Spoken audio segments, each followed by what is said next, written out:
Hey guys, it's People Pokemon. I'm here to talk about the tank situation in Marvel Strike Force.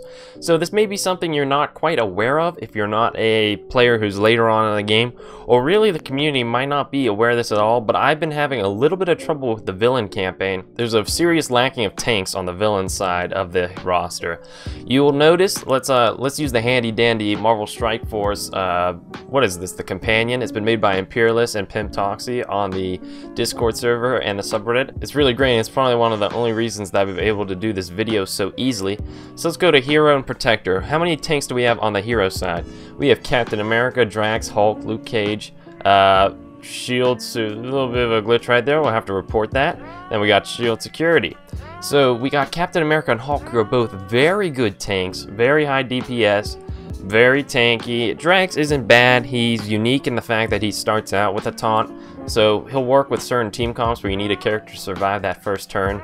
And Luke Cage, you know, he's cool. Not bad, but eh.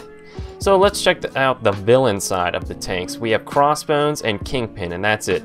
Then we have these characters that are... Now let's make sure we're filtering out the characters that are non-playable. These guys are... Like, you don't use Aim Security or Hand Sentry or Hydra Armored Guard unless you have to. I've heard mediocre things about Kree Royal Guard, but generally speaking, there's no reason for you to build up a minion unless you're trying to fill out your roster or you've built up all the heroes you can, because all minions possess only two skills, technically one because you have your base attack and then they have one skill, and then they all have a passive.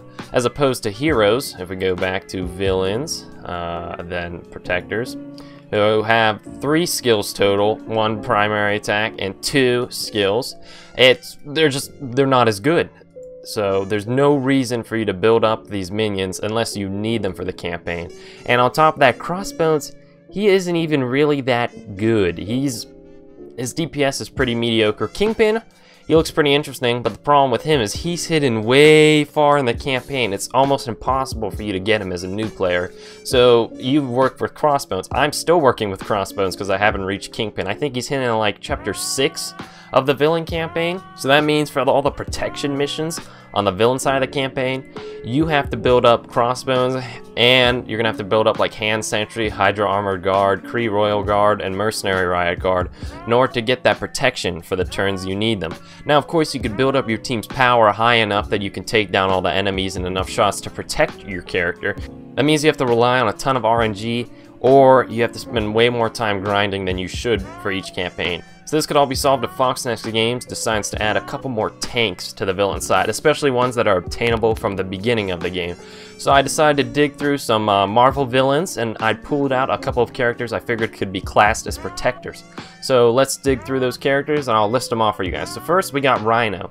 Now Rhino's actually been data mined for Marvel Strike Force, so he'll be coming relatively soon-ish. Now hopefully he doesn't come out as a controller. That's another big problem I find here. A lot of characters could be classed easily as a controller or a protector, like if we turn off playable characters that have been leaked. We got Venom, and he's coming as a controller, and he could have easily been retooled to be a tank.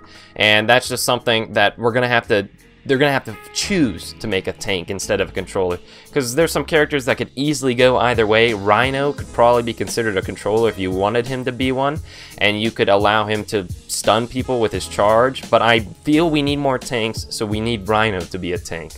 Next we have Walrus Man. Alright, now hear me out here. This is more a joke character. Walrus Man's kind of like a meme on the Marvel side of everything. He's pretty deep in the Marvel lore. And, you know, Walrus Man's cool. I want to see Walrus Man in this game.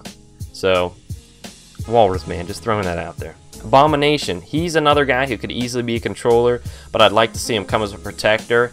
He'd probably play kind of like Hulk. Also, an interesting thing to note is he's been data mined, I believe, so he should be coming relatively soonish.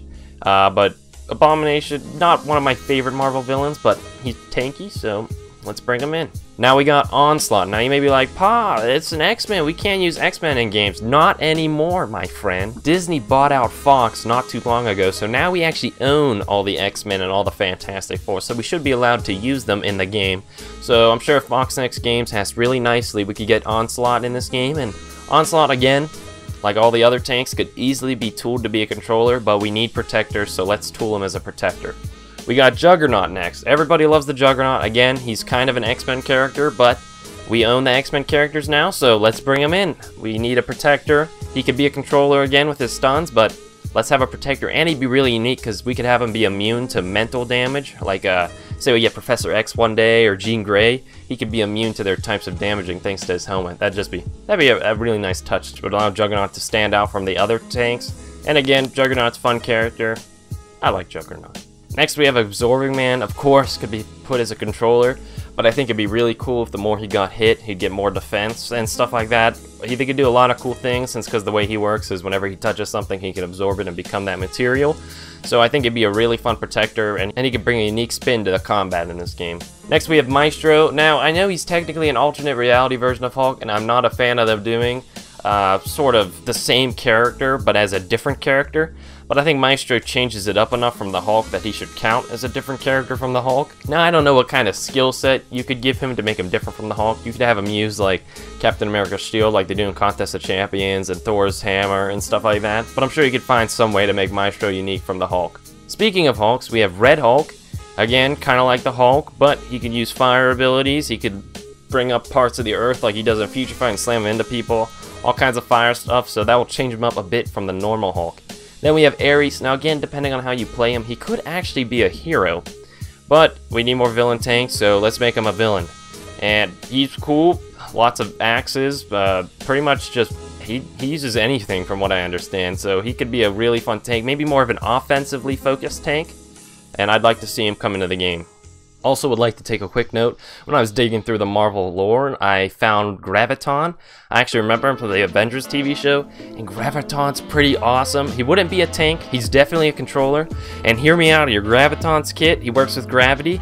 He could buff his team by making them faster, by making them lighter, and he could debuff the enemy team by making them slower, by making them heavier. Think how cool Graviton would be as a controller. Just throwing that out here, Fox Next Games. If you guys are taking notes from this video about tanks, throw in Graviton as a controller. So that's some ways I think they could fix the tank problem in the game. They could give us some more villain tanks, and those are some of the tanks I think would be fun to get inside this game. But what do I know? I'm just a 16-year-old. Signing off, guys.